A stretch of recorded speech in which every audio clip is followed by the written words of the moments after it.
सुशांत सिंह राजपूत उनकी संदिग्ध मौत के मामले में जो एफआईआर दर्ज हुई है, उससे लेकर उनके मित्र रिया चक्रवर्ती ने सुप्रीम कोर्ट का दरवाजा खटखटा दिया है और केस को मुंबई ट्रांसफर करने की मांग रिया चक्रवर्ती ने कर डाली है। साहिल जोशी इस बारे में और जानकारी दे रहे हैं। साहिल, बताइए विस्तार से जरा। रोहित, उनकी आत्महत्या को लेकर जो एफआईआर दर्ज हुई है बिहार पुलिस के पास, उसके खिलाफ रिया चक्रवर्ती ने सुप्रीम कोर्ट का दरवाजा खटखटाया है और वो इसलिए खटखटाया क्योंकि वो अब मामला बिहार में भी दर्ज हुआ है। इसी के चलते सुप्रीम कोर्ट का दरवाजा खटखटाते हुए रिया चक्रवर्ती ने ये मांग की है कि ये मामला मुंबई ट्रांसफर कर दिया जाए, क्योंकि मुंबई में इसके पहले से ही इस मामले में जांच चल रही है, इन्वेस्टिगेशन चल रहा है, उस पर कई लोगों का बयान हो चुका है।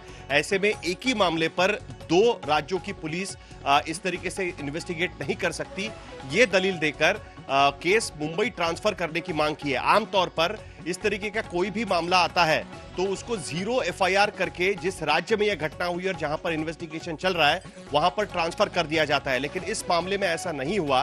बिहार पुलिस ने एफआईआर दर्ज की, उनकी जो दलील है उसके मुताबिक एफआईआर दर्ज की और उसके बाद अपना एक अलग इन्वेस्टिगेशन शुरू कर दिया, जिसके चलते रिया चक्रवर्ती ने यह सुप्रीम कोर्ट से दलील की है। अब इसकी हियरिंग की तारीख तो अब तक नहीं पड़ी है, लेकिन मामला एडमिट हो चुका है, तो जिसके चलते अब यह तय होगा कि क्या अब इस मामले की जांच अब क्या बिहार पुलिस करेगी या बिहार पुलिस से यह मामला मुंबई पुलिस के पास सौंप दिया जाएगा, जहां पर पहले से ही पिछले 1 महीने से इस मामले पर इन्वेस्टिगेशन चल रही है। जी, इस समय की स्थिति क्या है?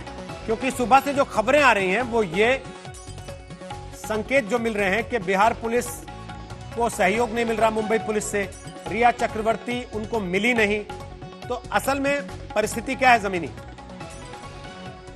देखिए, सबसे पहले तो बिहार पुलिस यहां पर आई और उन्होंने मुंबई पुलिस से बात की। उसके बाद जो सुशांत सिंह राजपूत की जो बहन है जो मुंबई में रहती है, उससे भी उन्होंने पूछताछ की है। इस तरीके की खबरें हैं। रिया चक्रवर्ती ने फिलहाल उनसे बात नहीं की है, क्योंकि रिया चक्रवर्ती अपने वकीलों से बात करना चाह रही थी और उनके वकीलों से उनको ये कहा गया कि इस तरीके से दो एफआईआर नहीं हो सकते, 2 मामले, एक ही मामले को लेकर 2 अलग अलग पुलिस इन्वेस्टिगेट नहीं कर सकती और इसीलिए सुप्रीम कोर्ट का दरवाजा खटखटाना होगा, ये बात उनको कही गई थी और इसी के चलते रिया चक्रवर्ती ने ये सुप्रीम कोर्ट में अब दरवाजा खटखटाया है। कुल मिलाकर बिहार पुलिस को जो आमतौर पर प्रोसीजर होता है उसके मुताबिक इस तरीके का मामला जब कोई पुलिस ऑलरेडी इस मामले में इन्वेस्टिगेट कर रही है तो दोबारा उसका इन्वेस्टिगेशन नहीं खोला जा सकता। अगर उनके पास कोई जानकारी आती है या कोई जाकर शिकायत करता है तो 0 एफआईआर कर उसको ट्रांसफर किया जा सकता है जहां पर यह घटना हुई है, जिस जगह पर यह घटना हुई है और जहां पर इसका इन्वेस्टिगेशन पहले से चल रहा है। इस मामले में